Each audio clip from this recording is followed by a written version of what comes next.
Hey everyone, welcome along to Betfair's preview of round 17 of the NRL. I'm Mathew Thompson. I've got tireless Tim Gilbert back with me at the Duck Pond, and an intriguing weekend coming up because you just notice on the table the top three teams have broken away a little bit, and there's a real struggle around the around that 8th position to try and consolidate a place in the final. So I think there's some important games. I think you've moved very, very quickly how sartorial the day here is at the Duck Pond. It's absolutely glorious. Blue sky, a bit of wispy cloud. Great to be here. But you're right. I think that, and who would have ever predicted at the start of the season that the Dogs and the Dragons would be two of the pace setters of the competition? Wayne Bennett's done a wonderful job, as has Kevin Moore, Todd Greenberg and others at the Bulldogs. And when you come to think of it, the Dogs stripped of their points out of Penrith, plus stolen of their points in that clash with the Dragons when Idris's trial was it. They would have been way out in front. You can see over your stropping left shoulder there, we've got the team that are wooden spoon favourites at the moment, the Sydney Roosters. You can probably just see them if you look very closely with the magnifying glass there through the trees. Yeah, through the weeping willows you can see the Roosters, but they were a little bit cock-a-hoop after last week's game, and it was a pretty good win. Now, before we move on, what about the Origin? What does New South Wales do for Game 3? The series is gone. Do we chuck a whole bunch of youngsters in there, or how do we go about it? I don't know. Well, they're going to have to make some changes with injury. Michael Wayman's out, we know that. And look, there are a lot of youngsters in there already. Michael Jennings comes back for Penrith this weekend. You would think that he'll slip in.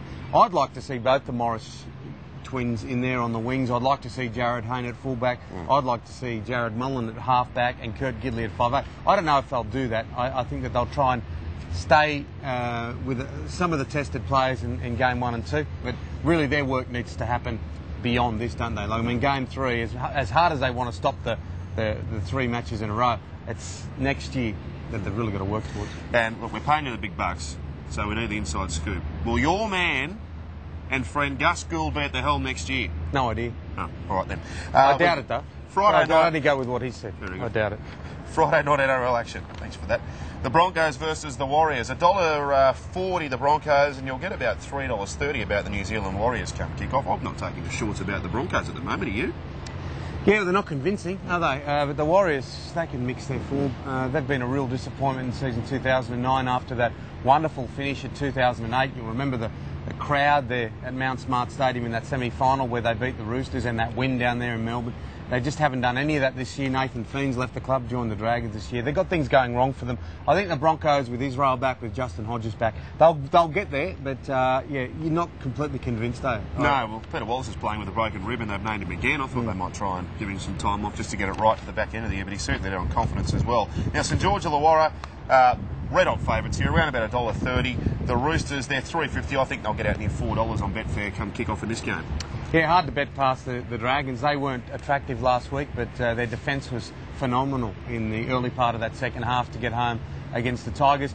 That's the sort of thing they've been doing all year, the number one defensive side of the competition. They'll win this, but the Roosters have got to take confidence out of last week. And when you look at their list, they're a good football team.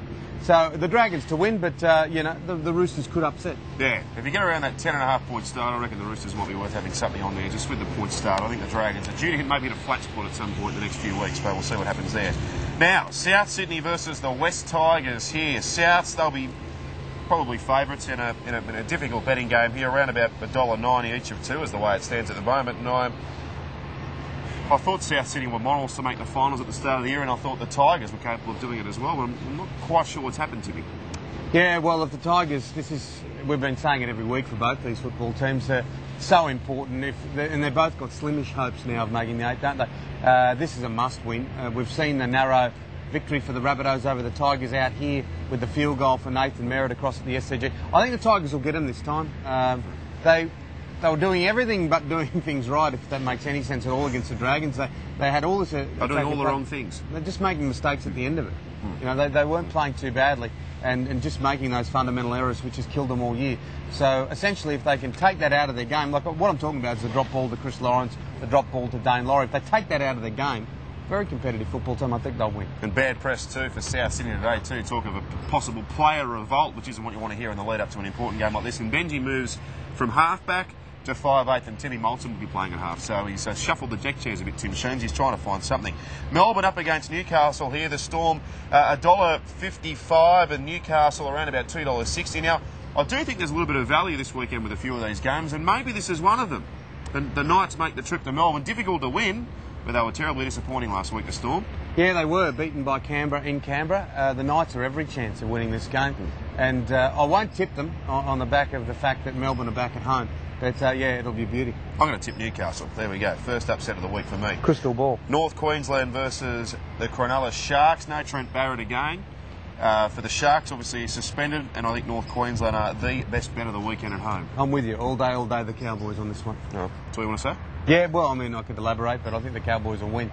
Don't need to elaborate. We've got the other game, of course, to come. Canberra versus the Gold Coast Titans. Now, the Raiders are about $1.60 at home and the Titans are around about $2.60. There's another game where I think there's value. Yeah, and guys like Tom Leroy Lars, could they be playing for an origin spot? Yeah, I think Canberra will win. It's hard to bet against the Gold Coast Titans side in irresistible form and where they are on the competition ladder, but the Raiders did a lot against Melbourne last week, and David Furness doing a great job down there. I think Canberra will win. Titans with the 5.5 start for mine, and I'd probably be having something on them to win. Now, the other banker of the weekend's got to be Parramatta against the Panthers. No Petro Civoniceva or Luke Lewis. And Parramatta, they've come good mid-season, against all odds, of course. We've got Penrith at the moment, favourites at $1.90, and Parramatta at a juicy $2. I'm going to be taking some of that. Yeah, tell you what, you're easily convinced. I don't know about Parramatta. They were good against Newcastle, then they'll poor the following week. They were quite good on the weekend to get the points. The Panthers can't win without Petro and Luke Lewis, they get Michael Jennings back. They're at home. They've played with confidence without them throughout the course of the year. I actually think Penrith can win, and I'm going to go Penrith in a slight upset. All right, then. Well, a different opinion. That's okay. The back end of the week. It's a beautiful thing about subjectivity. That's a beautiful thing about a democracy, that everyone has their say. Opinions alike. And it's democratic. Yeah. Monday night football at here. The Duck Pond. That's right. Manly versus the Bulldogs. Cracking game. This Manly $1.80. The Bulldogs $2.10. I think those prices might change a little bit heading into the game as well. I think Manly might tighten up a bit because there's a couple of obviously high-profile absentees for the Bulldogs in Hannett and Idris.